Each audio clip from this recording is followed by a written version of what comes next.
Na in love ko sa pari nga nagamisa sa amua. Maayong adlaw kanimo DJ Sam. Ingon man sa imuha mga viewers ning imong programa. Na ako'y istorya nga dugay na kaayo na akong gitago. Pero karon, murag di na nako kaya nga ako rang isa ang maghuna-huna. Kinahanglan akong tambang gikan sa imong mga viewers ug sa mga suki nimong tigpaminaw. Kana bitawng tambagan ko nga way pagpanghusga nga mahitabo sama sa atong mga kaila. Tawagan na lang ko ninyo og Tara. Wa gid nako damha nga maabot ko ani nga sitwasyon karon. Nga ang kasing-kasing nako ma-in love sa usa ka tawo nga dili gid unta pwede. Dili sayon isulti DJ Sam. Pero tinuod na in love ko sa usa ka pari. Ila ganing giingon, nakipagkompetensya ko sa Ginoo. Siya si Father John. Sa una, simple ra gid kaayo ang tanan. Nagasimba ko kada Domingo, parehas sa uban. Pero sukad nga siya na ang nagmisa sa among parokya, murag na usab na gyud. Kada wali niya DJ Sam, dili na ang pulong sa Ginoo ang akong madungog, kundi ang iyahan ng tingog nga mura bitawg diretso na sa akong kasing-kasing. Di na gyud nako masabtan ang iyang ebanghelyo. Kay sulod sa pipila ka minuto, naka 3 rounds na mi sa kama sa akong hunahuna kang Father John. Nasayop ko, kay bawo ko nga sayop ang akong gibati. Pero bisan unsaon akong likay, mubalik-balik man gyud siya sa akong hunahuna DJ Sam. Siya gyud ang naa sa akong imahinasyon permi. Kada kita namo sa simbahan, kada smile niya sa ako DJ Sam.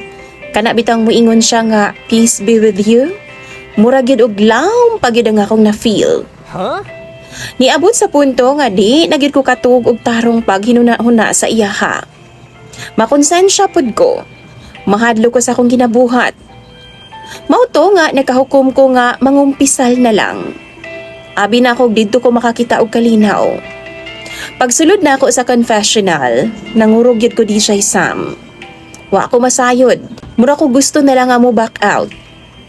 Pero niingon siya, anak, isugid ang imong mga sala. DJ Sam, wa gyud ako napugngan. Naghila ko. Gisulti na ko ang tanan. Gisulti na ko nga na in love ko kang Father John.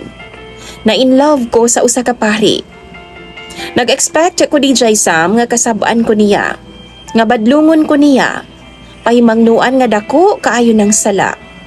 Pero mas nakurat pa ko DJ Sam. Diha nga wa lang magtingog ang pari nga naa sa sulod. Ug ang akong gikakurat DJ Sam. Kay samtang pauli na unta mi sa akong amiga. Nakita nako nga migawa si Father John sa confessional. Buot pasabot, si Father John mismo ang nakadungog sa akong pangumpisal. Grabing ulawan ako DJ Sam. Kini kasabaan na gyud ko ani. Pero wa ko magdahom DJ Sam. Nga dihang nagkita mi sa gawas, giimbita ko niya nga mag-dinner daw. Sa pagkita namo DJ Sam, hilom ra siya. Pipila pod ka segundo. Ug sa iyang tingog DJ Sam, murag lain man. Human sa pipila ka minuto, nibuka na ang baba ni Father John. Ingon pa siya, pareho ta. Mura jud og nahugno ang akong kalibutan DJ Sam. Kay ang tao nga angay unta na akong likayan. Parehas man di ay migibati. Pero DJ Sam, dili di ay ingon ana kasayon. Kay ang iyahang gugma, duna day kauban nga sakripisyo. Ug ang ako ang gugma, puno sa konsensya ug kahadlok. Karon, naami sa sitwasyon nga di mi kahibaw kung unsay among buhaton.